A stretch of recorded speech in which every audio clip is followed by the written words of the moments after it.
Drácula, el no muerto. Capítulo 1. Océanos de amor, Lucy. La inscripción era la única cosa en la que el doctor Jack Sedgwick pudo concentrarse cuando sintió que la oscuridad le vencía. En la oscuridad estaba la paz, no había luces crudas que iluminaran los restos hechos jirones de su vida. Durante años se había consagrado a combatir la oscuridad. Ahora se limitaba a abrazarla. Sedgwick solo encontraba paz por la noche, en el recuerdo de Lucy, en sus sueños. Todavía sentía la calidez de su abrazo. Por un fugaz instante regresó a Londres, a una época más feliz, donde encontraba sentido a la existencia rodeado de su entorno y dedicado a la investigación. Esa era la vida que había deseado compartir con Lucy. El estruendo matinal de las carretas de los lecheros, pescaderos y otros comerciantes que se apresuraban ruidosamente por las calles adoquinadas de París se infiltró en el sueño de Seward y lo devolvió de golpe a la dura realidad del presente. Se obligó a abrir los ojos, les cosían más que si le hubieran echado yodo en una herida abierta. Cuando logró enfocar el techo resquebrado de la vieja habitación alquilada de aquel albergue parisino, reflexionó sobre lo mucho que había cambiado su vida. Le entristecía ver que había perdido la musculatura de antaño. Su bíceps flácido parecía una de esas modernas bolsitas de té hechas de muselina cosida a mano después de sacarla de la tetera. Las venas de su brazo eran como los ríos de un mapa ajado. No era más que una sombra de lo que había sido. Seward rezó porque la muerte no tardara en llegar. Había donado su cuerpo a la ciencia, para que lo usaran en un aula de su antigua universidad. Le reconfortaba pensar que su muerte ayudaría a inspirar a futuros médicos y científicos. Al cabo de un rato recordó el reloj, que todavía agarraba con la mano izquierda. Le dio la vuelta. Las 6:30. Durante un instante le invadió el pánico. Por todos los demonios, había dormido demasiado. Sedgwick se puso en pie, tambaleándose. Una jeringuilla de cristal vacía rodó desde la mesa y se hizo añicos en el sucio suelo de madera.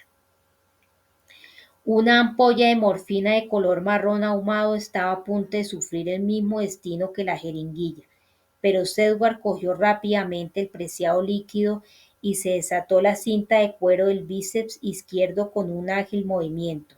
Recuperó la circulación normal en el tiempo que tardó en bajarse la manga y volver a colocarse los gemelos con el monograma de plata en su raída camisa de etiqueta. Se abotonó el chaleco y se puso la chaqueta. Walsingham y Sons eran los mejores sastres de Londres. Si el traje lo hubiera confeccionado cualquier otro, se habría desintegrado 10 años antes. La vanidad se resiste a morir, pensó Sedgwick para sus adentros con una risita carente de humor. Tenía que darse prisa si no quería que se le escapara el tren. ¿Dónde estaba la dirección? La había guardado en un lugar seguro. Ahora que la necesitaba, no lograba recordar dónde la había metido. Dio la vuelta al colchón lleno de paja, inspeccionó la parte inferior de la mesa que bailaba y miró bajo los cajones de verdura que servían de sillas. Pasó su mirada por las pilas de recortes de periódico viejos. Sus titulares hablaban de la preocupación actual de Sedgwick, horripilantes historias de Jack el Destripador, fotos de las autopsias de las 5 víctimas conocidas. Las mujeres mutiladas parecían posar con las piernas abiertas, como si esperaran aceptar a su desquiciado asesino. Se detenía al destripador como a un carnicero de mujeres, pero un carnicero es mucho más piadoso con los animales que sacrifica. Sedgwick había releído infinidad de veces las notas de las autopsias, páginas sueltas de sus teorías e ideas escritas en trozos de papel, cartón rasgado y cajas de cerillas. Desplegadas revoloteaban a su alrededor como hojas arrastradas por el viento. El sudor que le resbalaba por la frente empezó a irritarle los ojos inyectados en sangre. Maldita fuera. ¿Dónde la había metido? El benefactor se había arriesgado mucho para conseguirle esa información. Sedgwick no podía soportar la idea de decepcionar a la única persona que todavía creía en él. Todos los demás, los Harker, los Holwell, pensaban que había perdido el juicio. Si pudieran ver el estado de su habitación, se habría reafirmado en esa opinión. Examinó las desconchadas paredes de yeso y vio las pruebas de sus arrebatos inducidos por la morfina, sus disparatadas revelaciones escritas en tinta, carbón, vino e incluso con su propia sangre. Ningún loco sería tan ostensible, y sin embargo estaba seguro de que esos escritos algún día probarían su cordura. En medio de todo aquello había una página arrancada de un libro, clavada en la pared con una navaja con mango de hueso, cuya hoja estaba manchada de sangre seca. En la página se veía el retrato de una bella y elegante mujer de pelo negro azabache. Al pie de la imagen se leía la inscripción Condesa Elizabeth Bathory, hacia 1582. Claro, ahí es donde lo escondí. Se rió de sí mismo al desclavar la navaja en la pared. Cogió la página y le dio la vuelta. En su propia caligrafía apenas legible encontró la dirección de una villa de Marsella. Sedgwick descolgó la cruz, la estaca de madera y varias cabezas de ajos que había puesto junto a la pintura de Bathory. Finalmente recogió del suelo un cuchillo de plata, lo guardó todo en el doble fondo de su maletín de médico y puso encima diversos frascos de medicinas. El tren partió con puntualidad de Lyon. Tras verlo arrancar justo cuando estaba pagando su billete, Seward corrió por el edificio embarrado por la inundación para alcanzar aquel behemoth que no dejaba de resoplar y que salía del andén número 7. Logró alcanzar el último vagón y subirse a él antes de que cogiera velocidad. Se sintió orgulloso por haber sido capaz de dar aquel osado salto. Había hecho esa clase de proezas en su juventud con el tejano Quincey P. Morris y su viejo amigo Arthur Holwood. La juventud se desperdicia en los jóvenes. Seward se sonrió al recordar aquellos días temerarios de inocencia e ignorancia. El médico tomó asiento en el barroco vagón comedor mientras el tren avanzaba lentamente hacia el sur. No iba lo bastante rápido. Miró su reloj de bolsillo. Solo había transcurrido 5 minutos. Seward lamentó que ya no pudiera pasar el tiempo escribiendo en su diario, pues ya no podía permitirse semejantes lujos. No estaba previsto que el tren llegara a Marsella hasta el cabo de 10 horas. Allí, finalmente, obtendría las pruebas necesarias para probar sus teorías y mostraría a aquellos que lo habían rechazado que no estaba loco, que siempre había tenido razón. Iban a ser las 10 horas más largas de la vida de Seward. Billets is boss play. Seward miró con los ojos como platos al revisor que se alzaba sobre él con una severa expresión de impaciencia. Discúlpeme, dijo Seward. Le pasó al revisor su billete, ajustándose la bufanda para tapar el bolsillo rasgado de la pechera. ¿Es usted británico?, preguntó al revisor con un fuerte acento francés. Pues sí. ¿Médico? El revisor señaló con la cabeza hacia el maletín que Seward tenía entre los pies. Sí. Seward se fijó en que los ojos grises del revisor calibraban la persona consumida que tenía delante. El ajado traje y los zapatos gastados sin duda no daba la imagen de un doctor respetable. ¿Puede mostrarme el maletín, por favor? Sedgwick le entregó el maletín, pues no tenía elección al respecto. El revisor sacó metódicamente los frascos de medicinas, leyó las etiquetas y volvió a dejarlos con un tintineo. Seward sabía lo que estaba buscando y esperaba que no hurgara demasiado. Morfina, anunció el revisor en una voz tan alta que los otros pasajeros los miraron. Levantó el vial marrón.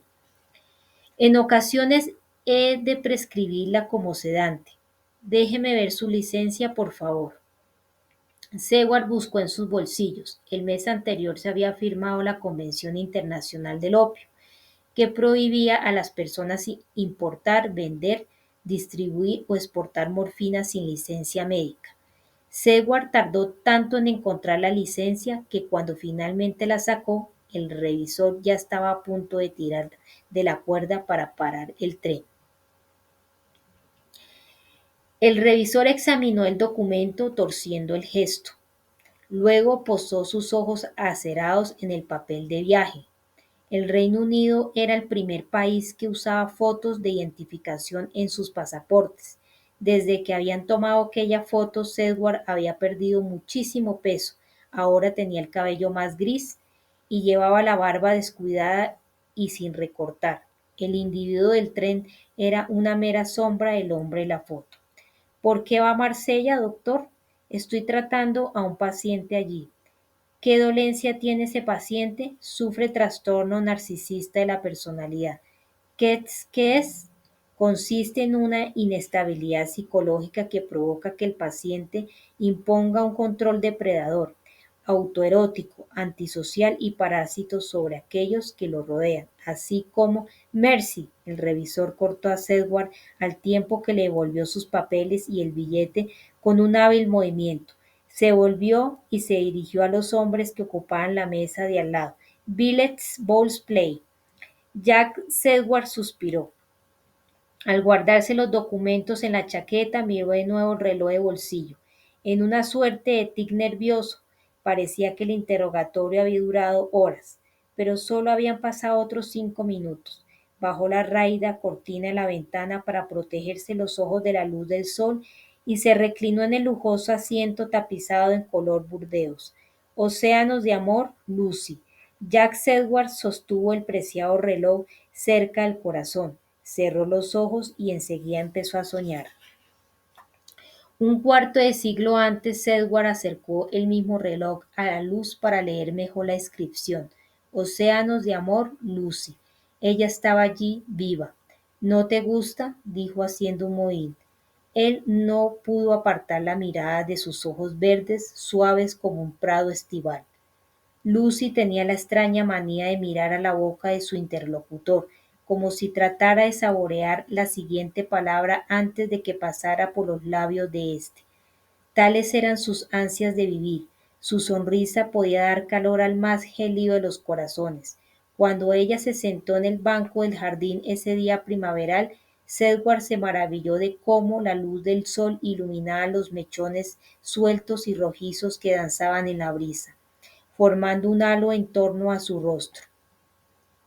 El aroma de las lilas frescas se mezclaba con el aire salado del mar en el puerto de Whitby. En los años transcurridos desde entonces, siempre que Sedgwick olía lilas, recordaba ese día hermoso y amargo. Solo puedo concluir, dijo Sedgwick, que se aclaró la garganta antes de que su voz pudiera quebrarse, puesto que has inscrito, mi querido amigo, en lugar de prometido, que has decidido no aceptar mi proposición de matrimonio. Lucy apartó la mirada con los ojos húmedos. El silencio era elocuente. Pensaba que sería mejor que te enteraras por mí, dijo finalmente con un suspiro. He accedido a casarme con Arthur. Arthur era amigo de Jack Sedgwick desde que eran muchachos. Sedgwick lo quería como a un hermano, aunque siempre había envidiado lo fácil que le resultaba todo a Art. Era atractivo y rico, y jamás en su vida había conocido las preocupaciones ni las penurias, y nunca le habían roto el corazón. Ya veo, la voz de Sedgwick sonó como un chillido en sus propios oídos. Te quiero, susurró Lucy, pero, pero no tanto como quieres a Arthur. Por supuesto, él no podía competir con el rico de Arthur, Hallward, ni era tan atractivo como el otro pretendiente de Lucy, el tejano Kinsey P. Morris. Perdóname, continuó Sedgwick en un tono más suave. Temiendo de repente haberla herido, he olvidado el lugar que me corresponde. Lucy se le acercó y le dio un golpecito en la mano, como si se tratara de su animal de compañía preferido. Siempre estaré aquí. De nuevo en el presente, Sedgwick se despertó de su sueño, si al menos pudiera ver la belleza en los ojos de Lucy. La última vez que había mirado en ellos, aquella terrible noche en el mausoleo, no había visto nada más que dolor y tormento. El recuerdo de los gritos agonizantes de Lucy todavía le atormentaba. Al bajar del tren, Sedgwick caminó bajo un torrencial aguacero por el laberinto de edificios blancos de Marsella y maldijo su suerte por llegar en uno de sus raros días de lluvia. Subió penosamente una cuesta, mirando ocasionalmente atrás para ver Fort Saint-Jean, que se alzaba como un centinela de piedra por el puerto Añil. Luego se volvió para examinar la ciudad provenzal, fundada en 2500 años atrás. Se había encontrado restos de los colonizadores griegos y romanos de la ciudad en sus arrondissements medievales de estilo parisino. Seward lamentó hallarse en ese pintoresco remasco de paz con un propósito tan siniestro. Sin embargo, no sería la primera vez que la malevolencia había dejado sentir su presencia allí. En los últimos 2 siglos, la ciudad costera había sido asolada por la peste y los piratas. Seward se detuvo. Ante él se alzaba una típica villa mediterránea de 2 plantas con grandes postigos de madera y barrotes de hierro forjado en las ventanas. La luna invernal que asomaba entre las nubes de lluvia proyectaba un brillo espectral sobre las tradicionales paredes blancas. Las tejas de arcilla roja le recordaron algunas de las viejas casas españolas que había visto cuando había visitado en Texas a Quincey P. Morris. Hacía ya muchos años. La atmósfera era decididamente premonitoria, incluso inhóspita para una ampulosa villa de la Riviera Francesa. Tenía un aspecto completamente carente de vida. Seward sintió que se le caía el alma a los pies al pensar que podía haber llegado demasiado tarde. Volvió a leer la dirección. Correcto. De repente oyó la estruendosa aproximación de un coche de caballos que retumbaba en los adoquines. Se agachó en un viñedo situado al otro lado del edificio. No había uvas en las rampas empapadas y retorcidas. Un carruaje negro con molduras de oro subía por la colina, tirado por 2 refulgentes yeguas negras. Los animales se detuvieron sin recibir ninguna orden. Seward levantó la mirada y, para su sorpresa, vio que no había cochero. ¿Cómo era posible? Una figura robusta bajó del carro. Las yeguas se mordisquearon la una a la otra y relincharon, con los cuellos arqueados. Luego, otra vez para asombro de Seward, echaron a trotar con paso perfecto, sin cochero que las dirigiera. La figura alzó un bastón con una mano enguantada en negro y hurgó en el bolsillo en busca de una llave, pero se detuvo de repente al darse cuenta de algo. Maldición, murmuró Seward. La persona que estaba ante la puerta ladeó la cabeza, casi como si hubiera oído la voz de Seward a través de la lluvia, y se volvió lentamente hacia el viñedo. Seward tenía los nervios a flor de piel y sintió una oleada de pánico, pero logró contener la respiración. La mano enguantada sujetó el borde del sombrero de fieltro. Seward ahogó un grito cuando al retirar el sombrero apareció una sensual melena de cabello negro que caía sobre los hombros de la figura. La cabeza le daba vueltas. Es ella. El benefactor estaba en lo cierto. La condesa Elizabeth Bathory se alzaba en el umbral de la villa, con un aspecto exactamente igual al del retrato pintado hacía más de 300 años.